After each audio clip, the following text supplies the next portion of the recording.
बिस्मिल्लाहिर्रहमानिर्रहीम। शुरू अल्लाह के नाम से जो बड़ा मेहरबान नहायत रहम करने वाला है। हाय गाइस, क्या हाल है? ठीक है, इंशाल्लाह उम्मीद है कि सब ठीक होंगे। हमने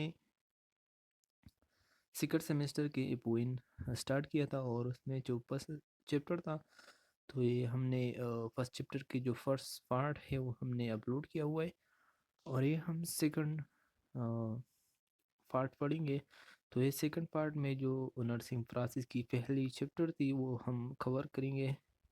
तो ये सेकंड पार्ट है, ठीक है। और अगर आप इस यूट्यूब चैनल पे नए हैं तो सब्सक्राइब कीजिए और लाइक कीजिए। और जो पहला वीडियो की जो फर्स्ट पार्ट हमने अपलोड किया हुआ है तो उनको लाजमी देखना है, ठीक है। तो गाइस, हमने सेकंड जो पार्ट है वो हम स्टार्ट करेंगे diagnose component of nursing diagnosis, ठीक है। A nursing diagnosis has three components। तो हमारे पास नर्सिंग डायग्नोसिस के थ्री कंपोनेंट है, ठीक है। द प्रॉब्लम स्टेटमेंट और diagnostic label. The second one is the etiology related factor and risk factor. The third one sign and symptom और the defining characteristic, ठीक है। तो हमारे पास ये थ्री जो है वो हमारे पास कंपोनेंट ऑफ डायग्नोसिस है, ठीक है। तो प्रॉब्लम स्टेटमेंट या डायग्नोस्टिक लेबल क्या है, ठीक है। तो it describe the patient health status और response to health problem for with nursing therapy is given, ठीक है। तो हमारे पास प्रॉब्लम स्टेटमेंट वो मतलब क्या है कि थेरेपी है या वो प्रोसेस है कि उसकी वजह से एक पेशेंट की जो हेल्थ हिस्ट्री होते ना, तो उसकी स्टेटस को हम मालूम करते हैं, ठीक है। The purpose of the diagnostic label is to direct the formation of client goal and desired outcome.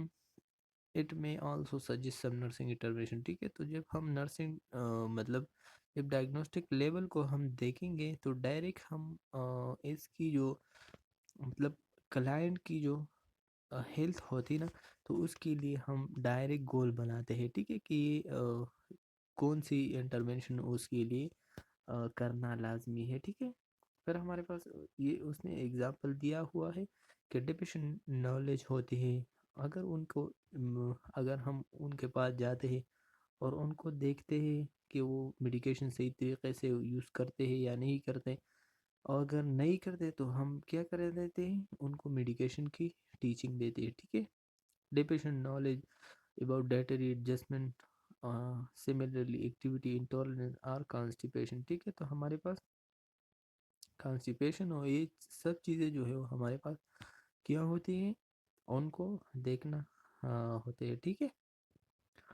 तो ये जब हम मतलब प्रॉब्लम स्टेटमेंट या डायग्नोस्टिक लेवल का सिंपल मकसद यही है कि अगर हम एक पेशेंट की कंडीशन को देखें, हेल्थ हिस्ट्री को देखें और उससे डायरेक्ट हम उनकी जो उनमें कमी महसूस होती है तो हमें डायरेक्ट पता चलता है, ठीक है। और उनके लिए हम इम्प्लीमेंटेशन और इसी तरीके से एक अच्छी इफ़ेक्टिव इंटरवेंशन की मतलब सजेस्ट करेंगे। फिर हमारे पास जो सेकंड कंपोनेंट है वो हमारे पास इथियोलॉजी है, ठीक है। तो इथियोलॉजी हमारे पास रिलेटेड फैक्टर होती है या रिस्क फैक्टर होती है, ठीक है, जो कि डिजीज़ को मतलब और डिफाइन करते हैं, ठीक है। मतलब इथियोलॉजी क्या है, तो जब हम काज ऑफ द डिजीज़ को पढ़ेंगे तो उनको हम क्या कहते हैं, इथियोलॉजी कहेंगे, ठीक है। The etiology component of nursing diagnosis identify cause of the health problem, ठीक है। तो हम इथियोलॉजी में एक हेल्थ की मतलब जो प्रॉब्लम में मुब्तला होते हैं तो उनकी काज को मतलब वजह जो उसकी जो वजूहात होते हैं ना, वजह, तो उनको हम देखेंगे मतलब मालूम करते हैं, ठीक है। किस चीज़ में? इथियोलॉजी में। These are causative factor that have influenced the client actual or potential response to the health problem, ठीक है। तो हम क्या करेंगे कि वो causative वो खतरनाक जो फैक्टर होते हैं ना, तो वो उसके तो क्लाइंट पे या तो मौजूद इस वक्त एक्चुअल क्या मतलब इन्फ्लुएंस ही है और आने वाले दिनों में उन पे कितना असर पड़ता है। तो वो हम क्या करेंगे, ड्यू टू द इथियोलॉजी हम आइडेंटिफाई करते हैं। उसकी एग्जांपल ये है कि activity intolerance related to generalise weakness और ओबेसिटी और सेडेंटरी लाइफस्टाइल। इसका मतलब ये है कि एक बंदा ऐसा हो कि वो बर्दाश्त नहीं करता कि मतलब एक्टिविटी नहीं करता, क्योंकि उनको क्या हुआ है, वो किस वजह से, उसकी रिलेटेड फैक्टर क्या है कि वो वीक है, ठीक है, या ओबीस है। और उसकी जो वो मतलब वो क्या है, एक्टिविटी इंटॉलरेंस इसीलिए कि वो सेडेंटरी लाइफस्टाइल उसने अडॉप्ट किया हुआ है, ठीक है। अदर एग्जांपल है constipation related to inadequate fluid intake और इनएडिक्वेट फाइबर इनटेक, ठीक है। तो एक बंदे को कॉन्स्टिपेशन तब होगा जब तक वो क्या करेगा, सही तरीके से फ्लूइड की इनटेक नहीं करेगा, ठीक है, या फाइबर की इनटेक नहीं करेगा। फिर हमारे पास जो थर्ड वाले कंपोनेंट है नर्सिंग डायग्नोसिस के, तो हमारे पास डिफाइनिंग करेक्टरिस्टिक है, ठीक है। तो defining characteristic are the cluster of sign and symptom that indicate the presence of a particular diagnostic label or health problem, ठीक है। तो हमारे पास मतलब डिफाइनिंग कैरेक्टरिस्टिक का मतलब ये है कि हम क्या कर लेंगे, साइन एंड सिम्टम को देखेंगे और, और उसी की बिना पे हम उनकी उस साइन एंड सिम्टम की खसूसियत के बिना पे हम उनकी हेल्थ को क्या करेंगे, मतलब वो उसकी जो पार्टिकुलर डायग्नोस्टिक लेवल होते हैं ना, तो हम अगर वो मौजूद होते हैं साइन और सिम्टम, तो हमको पता चलता है और हम उसकी बिना पे डिफाइन करेंगे कि फॉर एग्जांपल टीबी है, फॉर एग्जांपल कफ है, इस्तेमा है वगैरह है, ठीक है। तो अगर हम साइन और सिम्टम से क्या करेंगे, डिफाइन करेंगे उस बीमारी की कैरेक्टरिस्टिक को, ठीक है। जो S/S उसने लिखा है तो साइन एंड सिम्टम, ठीक है। उसकी एग्जांपल किया है fluid volume deficient related to decreased oral intake manifested by dry mouth and cause mucous membrane, ठीक है। तो अगर आपको उसको क्या करें, देखा जाए तो ये हमारे पास जो पहला वाला ये है फ्लूइड वॉल्यूम डिफेक्ट। तो ये हमारे पास क्या है कि ये प्रॉब्लम है, ठीक है। तो ये क्या हुआ, ये हमारे पास मतलब एक सिंपल सा मतलब प्रॉब्लम हुआ, ठीक है। फिर हमारे पास ये जो related to decrease oral intake manifest, ठीक है। तो एक बंदा ऐसा हो कि वो मतलब इनटेक सही तरीके से नहीं करा रहा है वो माउथ पे, तो उनकी काज ये हमारे पास क्या है कि ये एक हमारे पास किया गया काज है। और उसकी जो सिम्टम है ना, तो सिम्टम ये कि उनकी स्किन ड्राई होगा और उसकी जो म्यूकस है, म्यूकस मेम्ब्रेन क्या होगा, वो सही तरीके से नहीं होगा, ठीक है। फिर हमारे पास द डायग्नोस्टिक प्रोसेस क्या है, तो द डायग्नोस्टिक प्रोसेस है 3 स्टेप, ठीक है। तो हमारे पास फर्स्ट स्टेप जो है वो हमारे पास एनालाइज डेटा है, identify health problem, risk and strength, ठीक है। फिर थर्ड नंबर जो है वो हमारे पास फार्मुलेटिंग डायग्नोस्टिक स्टेटमेंट। तो एनालाइज डेटा को क्या करना है, तो 3 स्टेप पे हम ये डायग्नोस्टिक प्रोसेस जो है वो करेंगे। सबसे पहले क्या है कि एनालाइज डेटा का मतलब ये है कि हम एक बीमारी को कैसे मतलब आइडेंटिफाई करेंगे, ठीक है। फिर हमारे पास जो आइडेंटिफाई हुआ है तो उनकी प्रॉब्लम और रिस्क और उसकी क्या करेंगे, स्ट्रेंथ को देखेंगे और उसकी जो रिस्पेक्टर उस पर इन्वॉल्व होंगे या प्रॉब्लम में इन्वॉल्व होंगे, ठीक है। तो वो भी हम देखेंगे। सर फार्मूलेटिंग डायग्नोस उसकी जो डायग्नोस्टिक लेवल होते हैं ना, तो हम किसी तरीके से क्या करेंगे, फार्मूलेटिंग कराएंगे, ठीक है। Most nursing diagnosis are written as 2 part और 3 पार्ट स्टेटमेंट, ठीक है। तो हम ज़्यादातर जब नर्सिंग डायग्नोस लिखते थे तो हम या तो 2 पार्ट के लिखते हैं या तो क्या करेंगे 3 पार्ट में लिखते हैं, ठीक है। तो 2 पार्ट का मकसद, तो याद रखिए कि फार्मूलेटिंग डायग्नोसिस जब हम करते हैं तो हम मेनली 3 बेसिस 3 जो 3 पार्ट होते हैं ना, तो वो उस पे लिखते हैं 3 टाइप्स के कौन कौन से हैं। एक हमारे पास 2 पार्ट का होता है, मतलब प्रॉब्लम और इटियोलॉजी। फिर 3 पार्ट मतलब होते हैं, 3 पार्ट टाइप्स होते हैं। तो ये हमारे प्रॉब्लम, इटियोलॉजी और साइलेंट सिम्टम होते हैं, ठीक है। और जो सिंगल होते हैं तो हमारे पास क्या है कि प्रॉब्लम से हम मालूम करते हैं, ठीक है। तो basic 2 part statement it is also called PE format, मतलब प्रॉब्लम इटियोलॉजी फॉर्मेट। प्रॉब्लम हम वो डिनोटेड होते हैं फी से। Statement of the patient response, ठीक है। तो उस पेशेंट की रिस्पांस को हम मतलब नोट करेंगे। फिर हम उसकी जो इटियोलॉजी है उसको हम देखेंगे। तो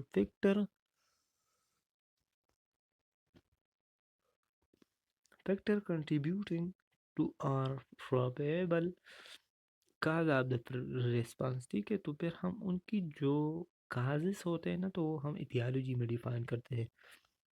एग्जाम्पल उसकी है कि प्रॉब्लम रिलेटेड टू उसकी जो स्ट्रक्चर है वो इसी तरह का होना चाहिए, कि प्रॉब्लम के जगह लिखना है, फिर उसकी जो रिलेटेड टू लिखना है, ठीक है। ये रिलेटेड टू आप याद रखें कि एथियोलॉजी जब मालूम हम करते हैं तो उनके लिए रिलेटेड टू वर्ड लाजिम यूज़ करना है, ठीक है।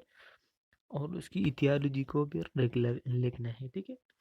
तो हमारे पास अगर हम देखा जाए तो एक्टिविटी इंटॉलरेंस, तो एक्टिविटी इंटॉलरेंस ये हमारे पास एक प्रॉब्लम है रिलेटेड टू जनरलाइज वीकनेस और ओबेसिटी। तो जनरलाइज वीकनेस और ओबेसिटी ये हमारे पास क्या है कि ये इथियोलॉजी है, ये काज है।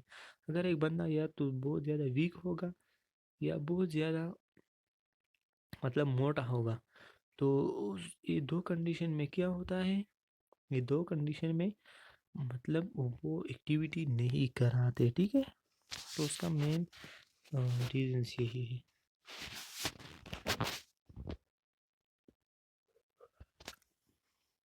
फिर हमारे पास आते हैं कि फार्मूलेटिंग डायग्नोस्टिक स्टेटमेंट, ठीक है।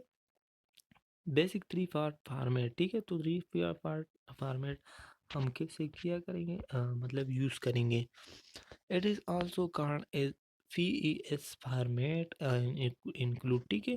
तो प्रॉब्लम इथियोलॉजी साइलेंस सेंटर की जो फॉर्मेट होते हैं ना, तो ये है कि problem statement of the patient response, ठीक है। तो हम क्या करेंगे कि पेशेंट की जो प्रॉब्लम के स्टेटमेंट है वो हम क्या करें, डिफाइन करेंगे। फिर इसकी जो इथियोलॉजी है, इथियोलॉजी का मतलब है कि factor contributing or to problem probable cause of the response, ठीक है। तो कौन कौन से जो काजेज है वो इफेक्ट होते हैं, ठीक है, ताकि प्रॉब्लम को काज किया जाए या उसकी इन्हांस किया जाए। साइन एंड सिम्टम क्या हम कैसे डिफाइन करेंगे, मतलब इससे क्या है कि साइन एंड सिम्टम, ठीक है। Defining characteristic evidence by the client, ठीक है। उसकी एग्जांपल ये है कि problem related to etiology is evidence by sign and symptom, ठीक है। तो ये इसकी पैटर्न सिंपल सा पैटर्न है, ठीक है। Activity intolerance related to generalise weakness evidence by fatigue, ठीक है। तो ये हमारे पास क्या है कि एक बंदा ऐसा हो कि वो एक्टिविटी नहीं कराते, तो किस वजह से कि वो वीक है, ठीक है। तो एविडेंस उसका यही है कि एक्टिविटी इसलिए नहीं करा है कि वो सुस्त है, ठीक है। फिर हमारे पास difference between nursing diagnosis and medical diagnosis. तो nursing diagnosis, it is a statement of nursing judgment and refer to as a condition that nurses are licensed to treat, ठीक है। तो हमारे पास जो लेसेंश्योर नर्स होते हैं तो उनको इजाज़त है कि वो क्या करे, ट्रीट करे एक पेशेंट को। It is made up by the medical diagnosis जो है हमारे पास, it is made physician and refer to a condition that only a physician can treat, ठीक है। तो हमारे पास फिजिशियन को ओनली ऑर्डर होती है कि ताकि क्या हो जाए, एक बंदा को टी मतलब वो क्या करे, ट्रीट किया जाए, ठीक है। It is a statement of nursing judgement and it is a statement of medical judgement, ठीक है। तो हमारे पास नर्सिंग डायग्नोसिस एक मेडिकल मतलब नर्सिंग जजमेंट होते हैं और मेडिकल जजमेंट होते हैं, ठीक है। और इसमें हम क्या, नर्सिंग डायग्नोसिस में हम पेशेंट की जो साइकोलॉजिकली फिजिकली स्पिरिचुअली रिस्पांस और इलनेस क्या करेंगे हम, मतलब उनकी उनको रिलीफ देंगे, ठीक है। और जो मेडिकल डायग्नोसिस होते हैं हम डिजीज़ की प्रोसेस को देखेंगे और उसकी पैथोफिजियोलॉजी के रिस्पांस को क्या करें, उसकी इलनेस को कम करने की कोशिश करेंगे, ठीक है।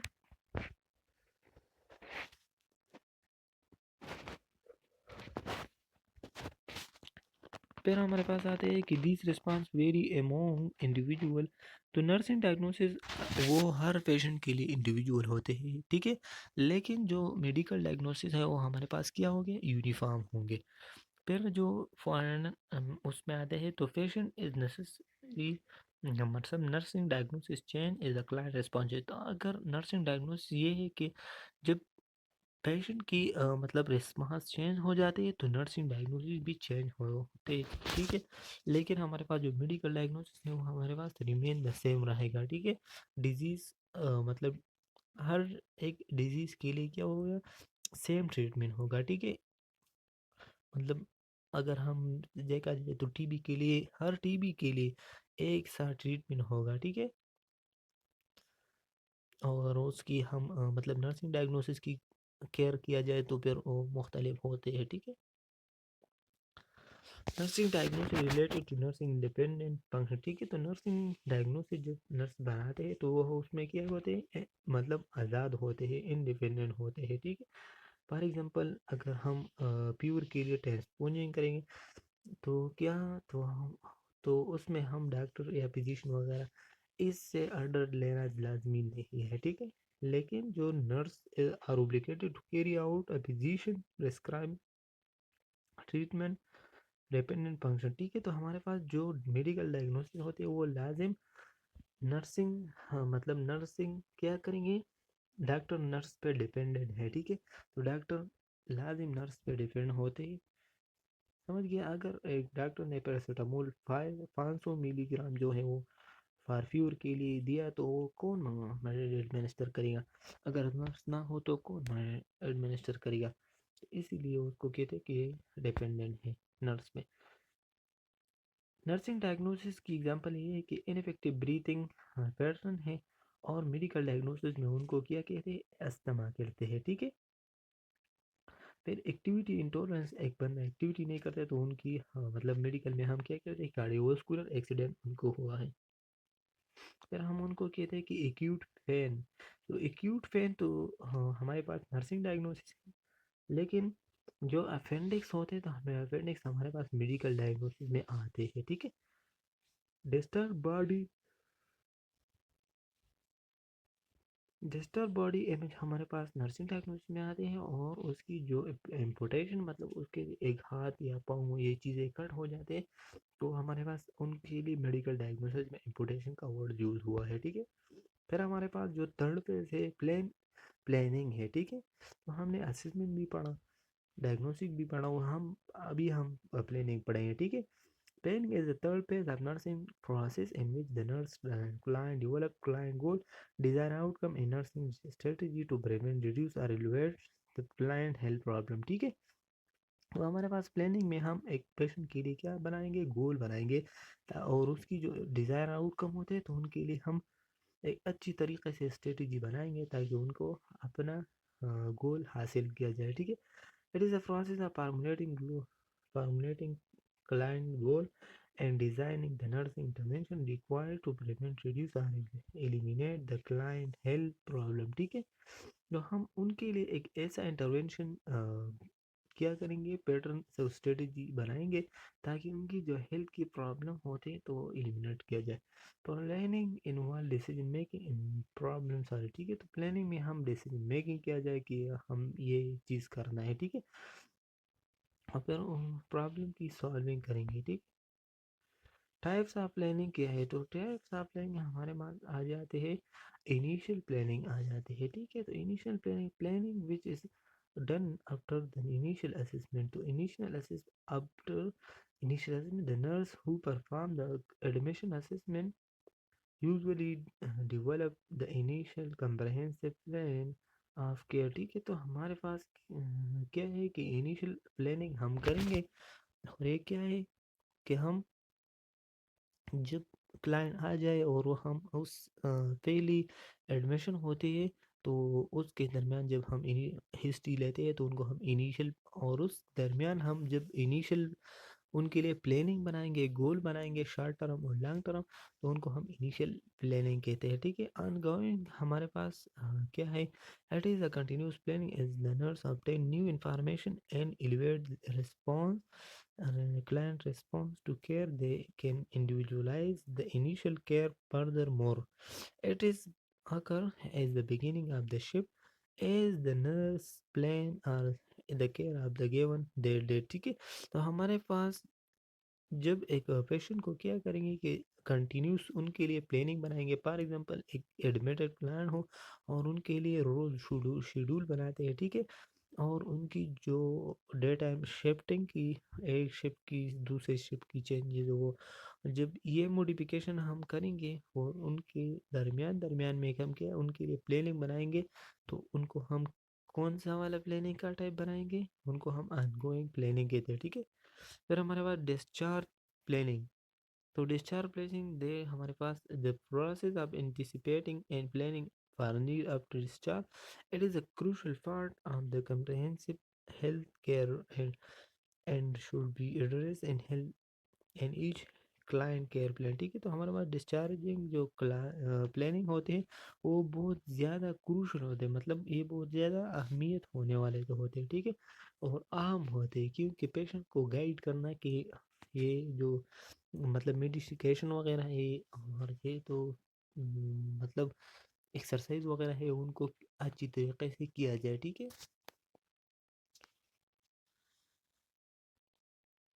फिर हमारे पास प्लानिंग में हमारे पास आते हैं 4 स्टेप, उसमें आते हैं कि prioritize problem diagnostic, formulating goal desire outcome, select intervention and writing nursing intervention. ठीक है, तो ये हमारे पास क्या है कि नर्स प्लानिंग में हमारे पास 4 प्रोसेस आते हैं। ठीक है, ये आप याद रखें।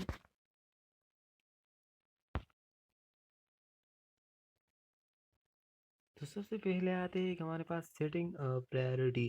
The nurse begin planning by deciding which nursing diagnosis required attention first and second, which second and then and so on। ठीक है, तो हमारे पास हम क्या करें कि प्लानिंग के प्रोसेस को देखेंगे कि हम क्या करें कि किस नर्सिंग डायग्नोसिस के लिए हम बस उसको प्रायोरिटी देंगे, फिर किसको सेकंड देंगे, किसको थर्ड देंगे देंगे। ठीक है, nurses frequently use Maslow hierarchy of need when admitting in setting priority। ठीक है, तो हम क्या करेंगे कि हम Maslow hierarchy की बेस पे देंगे कि सबसे पहले उसकी फिजियोलॉजिक बेस है। ठीक है, तो एग्जांपल उसकी ये है कि in this physiologic needs such as air, food, water, and basic to live and receive higher priority than the need for the security and activity। ठीक है, तो सबसे पहले जो है वो हम आप एक बंदे को फिजियोलॉजिक नीड पूरे करेंगे। ठीक है,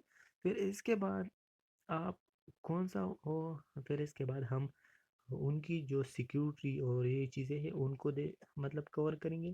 फिर उसके बाद लव एंड बिलोंगिंग और ये चीज़ें सब मतलब ऊपर की तरफ जाएंगे। ठीक है, और जो हाईएस्ट प्रायोरिटी होते हैं वो हमारे पास किसको होते हैं, मेस्लो हायरार्की जो हाईएस्ट पिरामिड के मतलब टॉप पे होते हैं वो हमारे पास सेल्फ एक्चुअलाइजेशन होते हैं। ठीक है, ये उसकी डायग्राम है, आप देख लें। फिर हमारे पास एस्टेब्लिशिंग क्लाइंट गोल डिजायर आउटकम। तो after establishing priority the nurse set goal for each nursing diagnosis। goal में भी short term and long term। ठीक है, तो हम इस जब गोल बनाएंगे तो हम देखेंगे कि ये इस बंदे के लिए जब हम गोल बनाएंगे तो ये हम शॉर्ट टर्म के लिए बनाएंगे या लॉन्ग टर्म के लिए बनाएंगे। ठीक है, client goal desired outcome, it is a specific and measurable behavior or response that reflect a client highest possible level of wellness and independent in function। ठीक है, तो हम अगर एक क्लाइंट के लिए गोल बनाएंगे ना, तो हम देखेंगे कि ये उसकी बिहेवियर और उसकी जो रिस्पांस होते तो वो कैसा है, वो हाईएस्ट होते हैं, ये पॉसिबल होते हैं या नहीं होते। ठीक है, तो हम क्या करेंगे ये उनके लिए बनाएंगे किस चीज़, शॉर्ट टर्म और long term.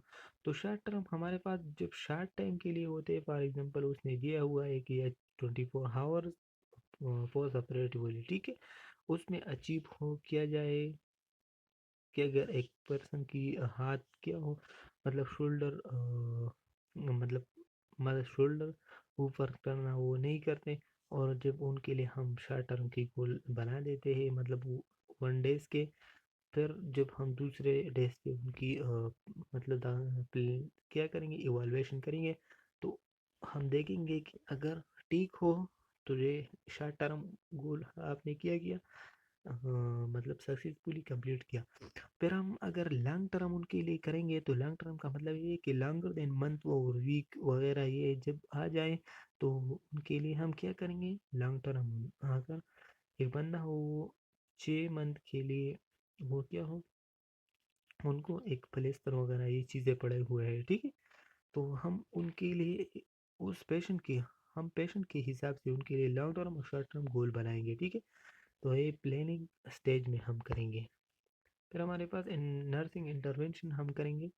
A nurse, a nursing intervention is any treatment that a nurse perform to improve patient health, ठीक है। तो नर्सिंग इंटरवेंशन में हम, हमारा मकसद यही होता है कि जो ट्रीटमेंट हम कर रहे हैं, जो जो भी एक्टिविटी हम पेशेंट पे परफॉर्म करते हैं, तो उनमें क्या हो जाए, तो उसकी जो क्लाइंट की हेल्थ होते, तो इम्प्रूव करने के लिए हम करेंगे, ठीक है।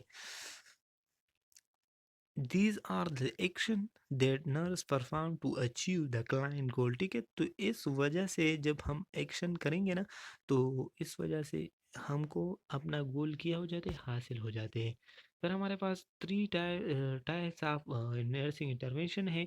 तो ये 3 टाइप्स के हैं। एक हमारे पास independent intervention are those activity that nurse are less sure to treat initial and on the basis of their knowledge and skill, ठीक है। तो अगर इंडिपेंडेंट नर्स इंटरवेंशन ये है कि अगर एक नर्स हो, उसने किया हो, मतलब पीएनसी से मतलब लेसन लिया हुआ हो, वो लेसन श्योर नर्स हो, तो क्या करेंगे, तो अपने नॉलेज के बेस पे और स्किल की बेस पे क्या करेंगे, एक पेशेंट को ट्रीट करेंगे, ठीक है। फिर हमारे पास defending intervention are the activity carry out under the order of the supervision of a lesson sure physician, ठीक है। तो फिर हम दूसरा जो कैटेगरी है हमारे पास नर्सिंग इंटरवेंशन के, तो वो हम एक मतलब डॉक्टर के ऑर्डर के मुताबिक करेंगे। अगर उसने कहा कि मेडिकेशन दे दिया जाए, तो आप क्या करें, दिया जाए, मतलब आप देते हैं। लेकिन वो नहीं कहा कहता है, तो आप उनको नहीं देते हैं, ठीक है। फिर हमारे पास कोलैबोरेटिव इंटरवेंशन और action the nurse carry out in collaboration with other health team member, ठीक है। तो कोलैबोरेटिव इंटरवेंशन वो इंटरवेंशन है कि हम दूसरे मतलब लोगों को क्या करें, हम दूसरे लोगों से मदद किया जाए। तो ये 3 टाइप्स का इंटरवेंशन है। फिर हमारे पास जो फोर्थ वाला फेस, वो हमारे पास इम्प्लीमेंटेशन है।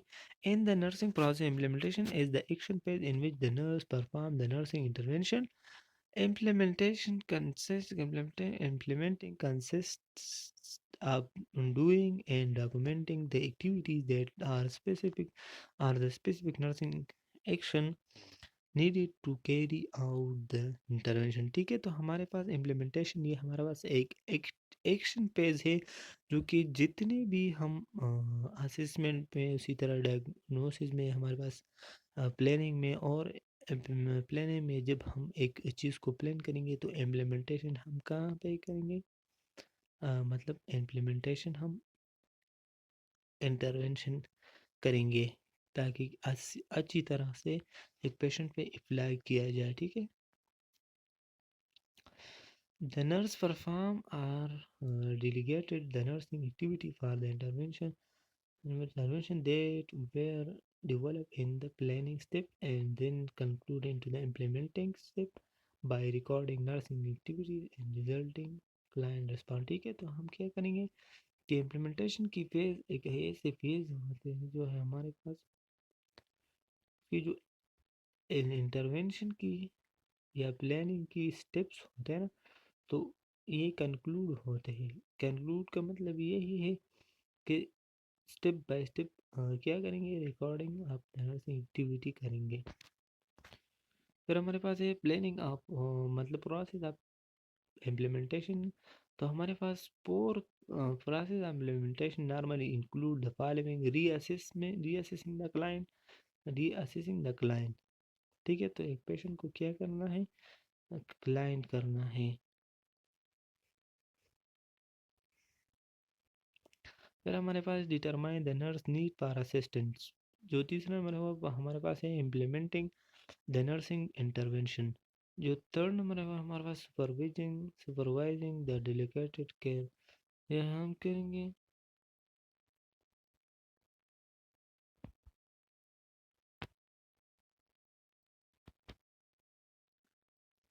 फिर हमारे पास आते हैं supervision the delegated care and documenting nursing activity. ठीक है, तो हमारे पास ये आपको याद लाजमी रखना है। ठीक है, इससे एग्जीक्यूट आते हैं। तो प्रोसेस ऑफ इम्प्लीमेंटेशन में हमारे पास जो फर्स्ट है वो हमारे पास रीअसेसिंग द क्लाइंट।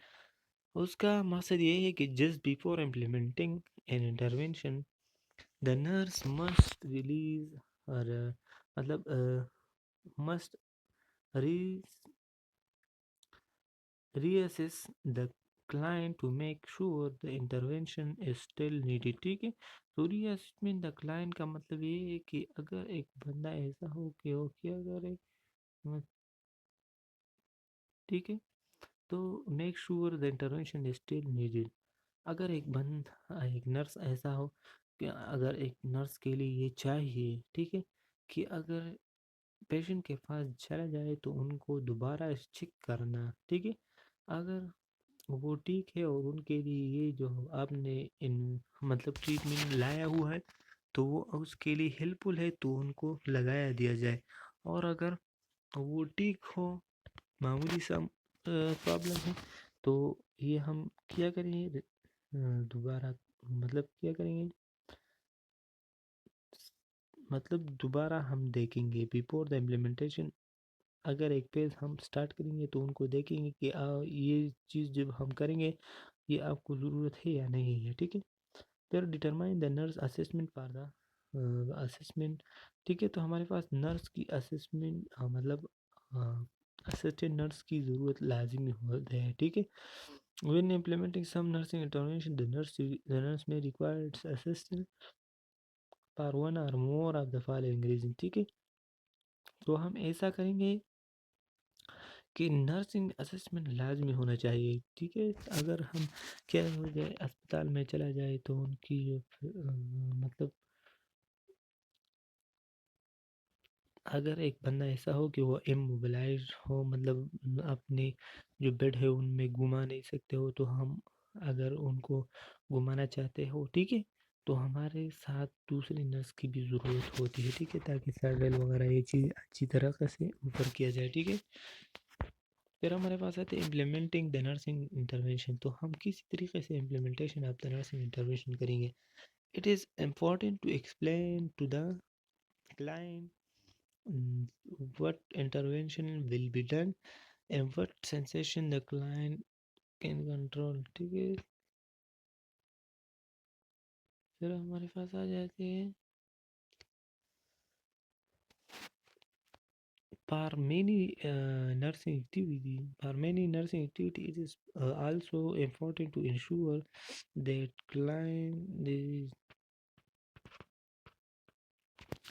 तो हम क्या करेंगे कि इम्प्लीमेंटेशन पे वो एक ऐसा फेज होता है, many nursing activity it is important to ensure client privacy. तो हम अगर इम्प्लीमेंटेशन करेंगे तो दूसरों की क्या करें, फीमेल की मतलब प्राइवेसी का ख्याल रखना है। ठीक है, for example by closing door following certain and drifting the client. ठीक है, अगर हम इंटरवेंशन करेंगे तो देखेंगे कि पेशेंट के इर्द गिर्द तो कोई नहीं होगा। ठीक है, मतलब उनकी प्राइवेसी का ख्याल रखेंगे। फिर हमारे पास 4 नंबर जो प्रोसेस होते हैं नर्स इम्प्लीमेंटेशन की, तो हमारे पास मतलब सुपरवाइजिंग डेलिकेटेड केयर। तो care has been delegated to other healthcare professional nurse, taken the nurse responsible for the client overall care must ensure that the activities has been implemented according to the care plan. तो supervise dedicated care का मतलब यही है कि जो भी activity उनके लिए प्लान हुआ हो, केयर प्लान में बनाया हुआ हो, तो वो एक्टिविटी आपको बयान करना है। ठीक है, तो हम क्या करेंगे, उनकी इम्प्लीमेंटेशन करेंगे। तो हमारे पास सुपरवाइज डेलीकेटेड केयर का मतलब यही है कि अगर एक बंदा ऐसा हो कि वो मतलब मतलब तो इसका सिंपल मकसद ये है कि सुपरवाइज डेलीकेटेड केयर का मतलब यही है कि हम एक्टिविटी करेंगे तो दोबारा हम चेक करेंगे कि ये हमने जो केयर प्लान बनाए हुए वो उसके मुताबिक इम्प्लीमेंट हुआ या नहीं हुआ। फिर हमारे पास जो डॉक्यूमेंटिंग नर्सिंग एक्टिविटी है, तो ये हमारे पास बहुत ज़्यादा क्रूशल एक्टिविटी है। ठीक है, क्योंकि मेडिकल एरर ज़्यादातर जब आ जाते हैं तो डॉक्यूमेंटेशन से आ जाते हैं। तो डॉक्यूमेंटेशन क्या है कि ये हम एक प्रोग्रेस नोट हम लिखते हैं। फिर हमारे पास जो लास्ट स्टेप होते हैं वो हमारे पास इवाल्वेशन है। तो evaluation is a plan ongoing purposeful activity. तो ठीक है, तो हम क्या करेंगे, इवाल्वेशन पढ़ेंगे अभी। Evaluation is a plan ongoing purposeful activity in which the nurse determine. ठीक है, तो हम इवाल्वेशन में एक चीज़ को पहले प्लान करेंगे, फिर ऑनगोइंग पे करेंगे, फिर उसकी जो पर्पसफुल एक्टिविटीज होते हैं इन विच द नर्स डिटरमाइन।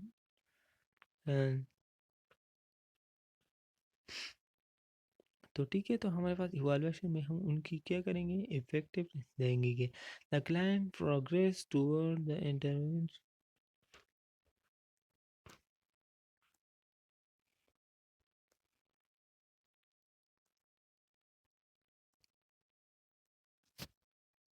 ठीक है, तो हम क्या करेंगे, the client progress toward achieving a goal outcome and. ठीक है, the effectiveness of the nursing care plan. तो हम देखेंगे कि ये जो हमने प्लानिंग में गोल बनाया हुआ है तो वो अचीव हुआ है कि नहीं हुआ, और उसकी जो हमने जो इंटरवेंशन मतलब आइडेंटिफिकेशन किया, फिर डायग्नोसिस किया, फिर हमारे पास क्या हुआ कि प्लानिंग में किया हुआ, फिर इम्प्लीमेंटेशन में किया हुआ, फिर बाद में जब हम उनकी इवाल्वेशन करेंगे ना, तो ये हम उनकी इफ़ेक्टिवनेस देंगे ताकि जो केयर प्लान हमने बनाए हुए तो उनकी कोई बेनिफिट्स है या नहीं है। ठीक है, तो ये हमारे पास लास्ट स्लाइड था। ठीक है, तो मतलब हमने फर्स्ट चैप्टर कंप्लीट किया नर्सिंग प्रोसेस के सेकंड सेमेस्टर की। ठीक है, एफओएम के सब्जेक्ट। अगर आप इस नए चैनल पे नहीं हो तो सब्सक्राइब कीजिए, लाइक कीजिए, केएमयू नर्सिंग लेक्चर अहमद से। ठीक है,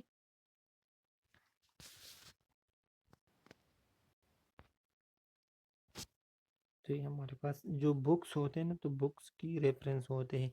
तो कुरायर जो एरेब है फंडामेंटल ऑफ नर्सिंग, ये बुक्स लाजमी आपने यूज़ करना है। ठीक है, अगर वक्त मिल रहा हो। ठीक है, तो खुदा हाफिज़, अपना ख्याल रखिए।